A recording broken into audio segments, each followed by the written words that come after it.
자, 안녕하세요. 두 번째 시간 용어 해설입니다. 우리가 이번 시간에서는 보려고 하는 게 우리가 보통 많이 쓰는 것 중에 하나이기도 합니다. 그래서 첫 번째는 가등기, 본등기 요것 정도를 하나 좀 정리를 좀 해드릴게요. 저번 시간에 우리가 담보가등기라는 개념을 설명하다 보니까 가등기라는 걸 좀 알아야 되겠다. 그래서 요 부분을 우리가 앞으로 민법에도 사용을 하지만 실질적으로는 공시법 있죠. 부동산 공시법이란 2차 과목에도 이 가등기에 관한 설명을 1시간 정도를 설명을 할 거예요. 교수님이. 그래서 그 가등기와 본등기라는 게 내용이 어떤 건지 잠깐 제가 설명을 먼저 해드릴게요. 자, 그러면 우리가 먼저 정리를 하기 전에 여기 교과서는 지금 62페이지에 있는 내용입니다. 가등기, 본등기 하고 나오죠. 여기 보니까. 그래서 가등기, 본등기 하고 나오는데 여기는 가등기고요. 이 부분은 이게 본등기라는 거예요. 본등기 그럽니다. 본등기. 우리가 아까 제가 보통 이야기를 할 때 남녀가 결혼을 해요. 그럼 먼저 예식을 한단 말이에요. 예식이 가등기라고 생각하면 좀 편해요. 그리고 우리가 예식을 하잖아요. 그걸 본등기 그럽니다. 여러분들 약혼식 했다고 해서 바로 결혼하는 건 아니잖아요. 또 못할 수도 있는 거고, 그러면 가등기가 됐다고 해서 무조건 소유권 이전 등기를 받아오는 건 아닐 거예요. 자, 어떤 사례냐 보면 이런 거예요. 예를 하나 들어보면 갑이란 사람이 이렇게 부동산을 하나 갖고 있고요.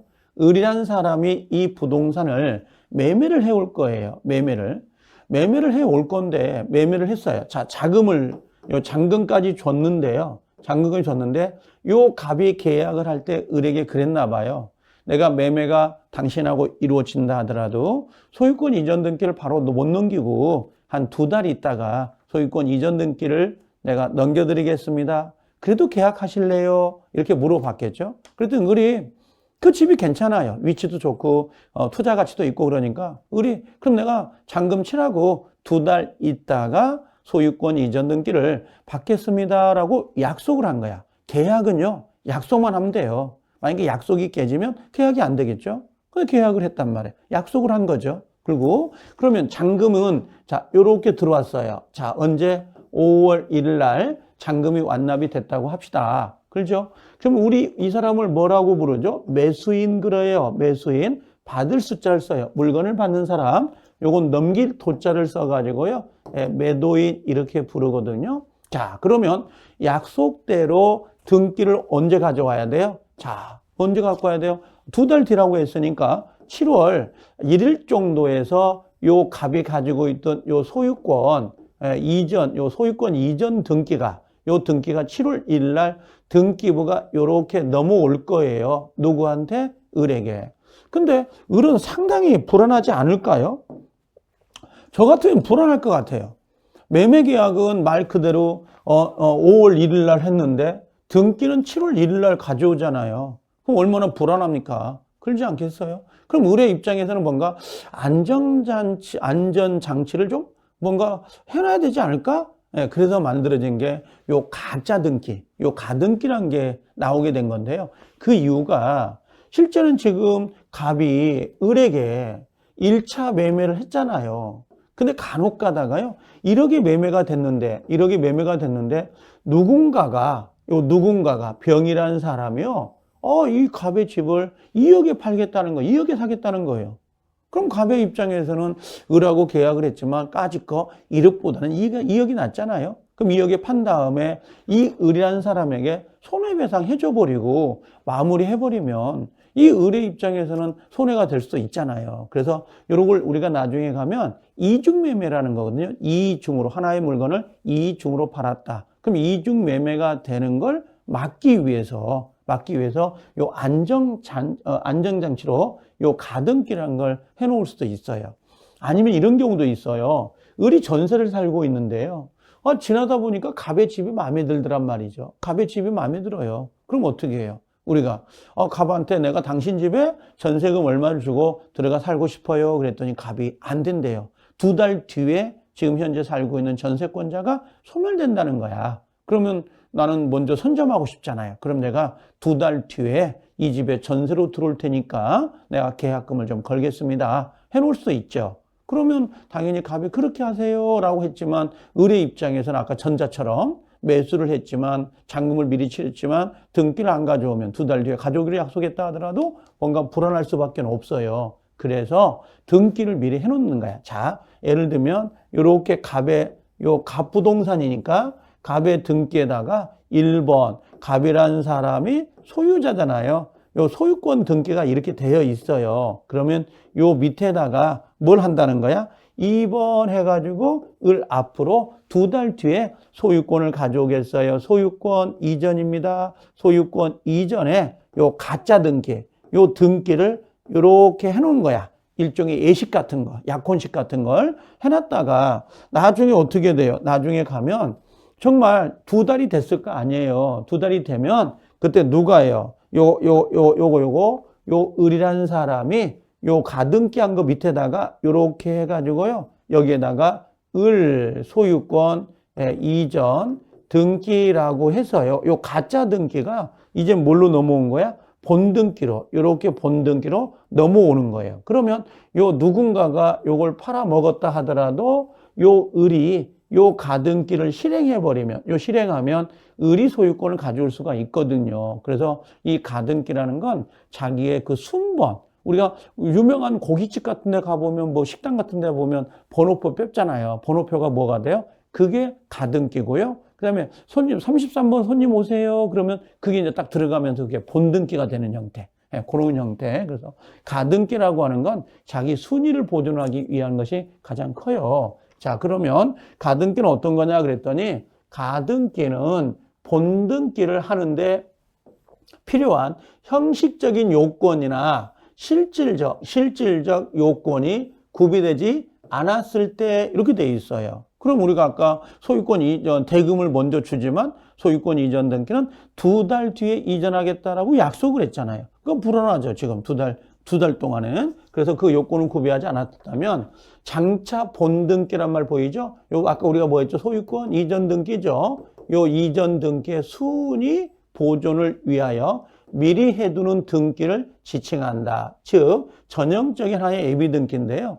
자, 요거 가짜 등기, 그러니까 하나의 뭐라고 예비로 등기를 나중에 해놨다가 그다음에 뭘 받아야 돼요? 요렇게 본등기를 받아올 거예요. 본등기. 그럼 본등기는 가등기에 상대되는 개념으로 종국등기라고 말을 쓰긴 하죠. 마지막으로 하는 등기. 그게 뭐예요? 소유권 이전 등기다라고 해요. 그래서 등기가 되면 그때 등기의 본래 효력인 즉 소유권의 효력이 발생하는 것, 요걸 우리가 가등기 그럽니다. 그럼 가등기, 그다음에 본등기 이런 형태가 되죠. 그래서 이 가등기라는 건 내가 아까 이야기했지만 전세권을 설정하려고 했는데 아직 조건이 안 돼 있다. 그럼 내가 미리 순번을 뽑기 위해서 하는 게 가등기. 그리고 나중에 본 계약을 체결하는 걸 본등기 이렇게 생각하면 좋고요. 약혼식 이건 뭐예요? 가등기. 본 예식 그럼 뭐예요? 본등기 이런 식으로 소유권 이전 등기를 해내려고 했는데 소유권 이전 등기 요건이 갖춰지지 않았다면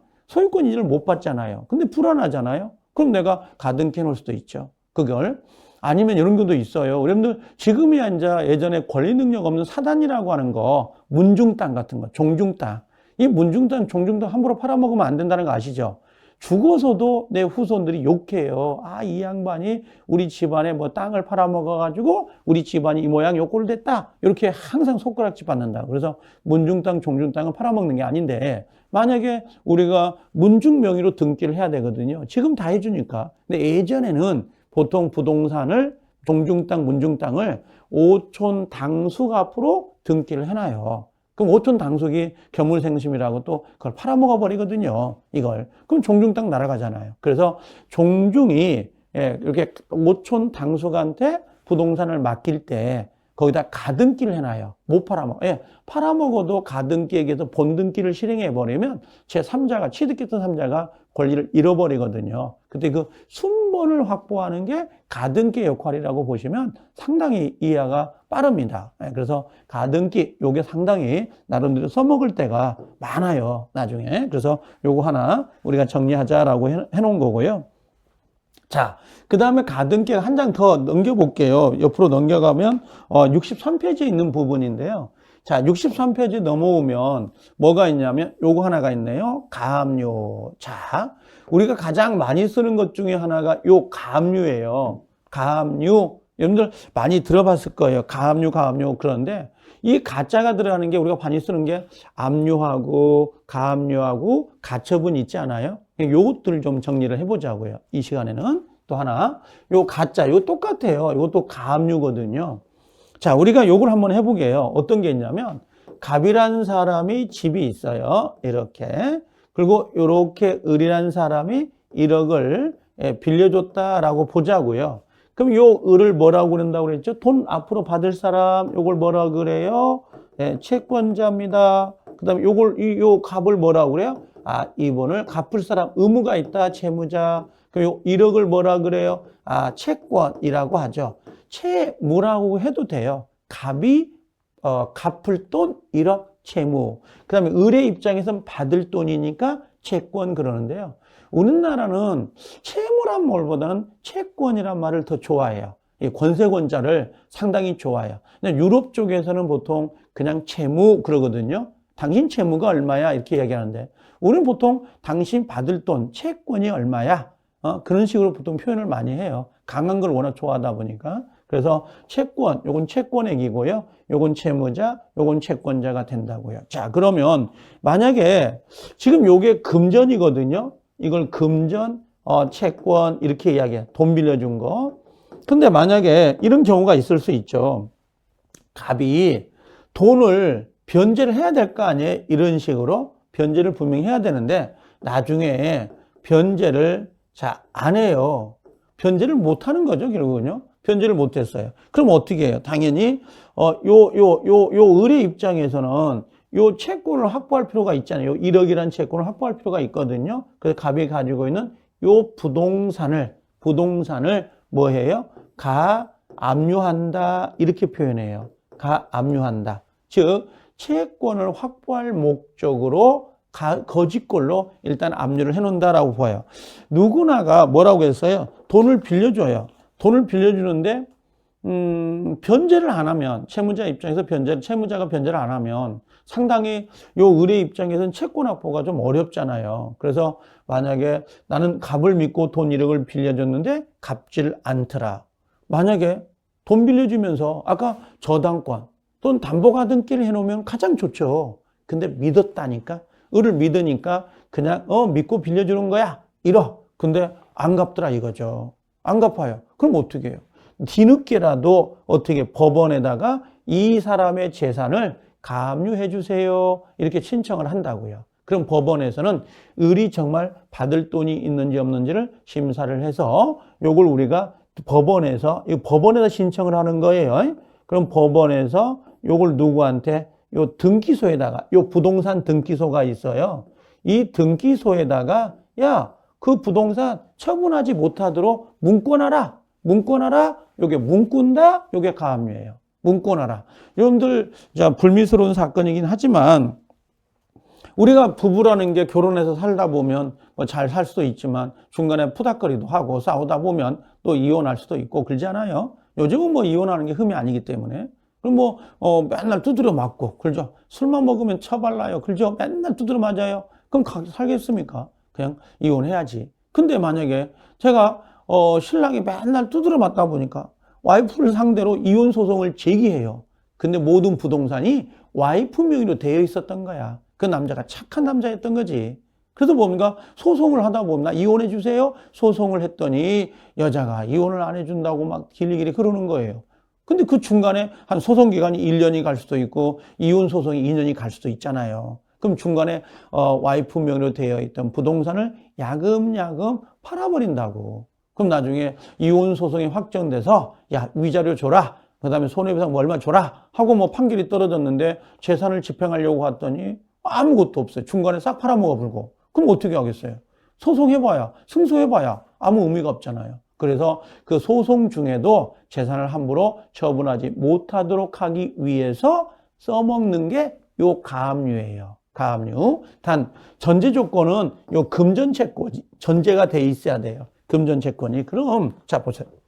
자 뭐라고 했냐면 금전채권 하고 나오네. 그죠? 금전 채권, 금전. 모르겠다 그러면 뭐예요? 우리 흔히 쓰는 말 대출, 아니면 돈을 빌렸다?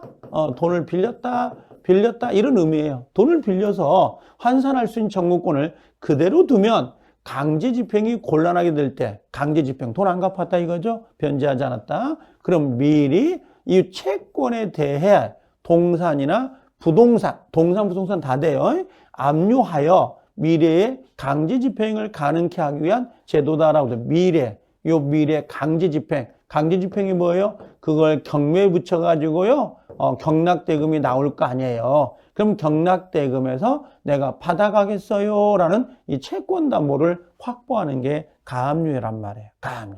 자, 그런데 밑에 보니까 가처분과 더불어 집행보전, 집행을 위한 보전 절차라고 하는데 이들은 본안소송의 급부소송이다 이렇게 돼 있거든요. 다 잊어먹고 가압류라는 것은 돈을 빌려주었는데 돈을 안 갚더라. 그럼 미리 그 재산을 확보할 필요가 있을 거 아니에요. 그때 써먹는 게 요 가압류란 말이에요.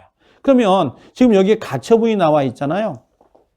가처분은 어떤 거냐면 요런 게 있다고 합시다. 요 가압류하고 가처분이 좀 다른 게 지금 가압류는 금전이잖아요. 돈 빌려준 거. 근데 가처분은 요런 거예요. 여기서 볼까요? 갑이라는 사람이 부동산이 있어요. 근데 을하고 지금 소송을 할 건데요. 소송 중인데요. 요 부동산을 을이 가져오려고 하는 거야. 을이 어떤 이유가 있어서 그 물건, 계쟁물이라고 하거든요. 이 계쟁물을 가져오려고 하는 거야.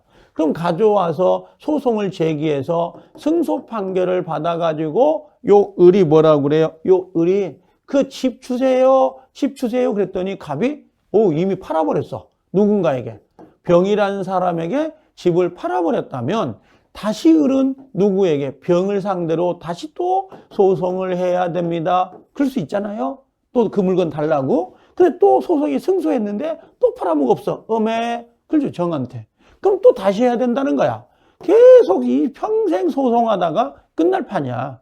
그래서 이 을은 이 집의 소유권을 가져오려면 이걸 처분하지 못하도록, 누군가에 처분하지 못하도록 문권해야 될 거 아니에요. 그걸 가처분이라 그래요. 그러면 가압류는 금전 채권을 확보하기 위해서 돈 빌려준 거, 가처분은 그 계쟁물, 그 물건을 가져오기 위해서 누군가 남에게 팔 수 있잖아요. 팔 때마다 판결의 효력이 미치는 건 아니거든요. 그럼 다시 누구를 상대로, 병을 상대로 다시 소송을 해야 되고 다시 또 정을 상대로 소송을 해야 되다 보니까 소송하다 끝난단 말이죠. 그럼 중간에 요 물건이 넘어가지 못하도록 문구놓자, 픽스시켜놓자. 그게 바로 뭐예요? 가처분이에요. 그러면 가처분은 금전이 아니에요. 요게 뭐냐? 계쟁물.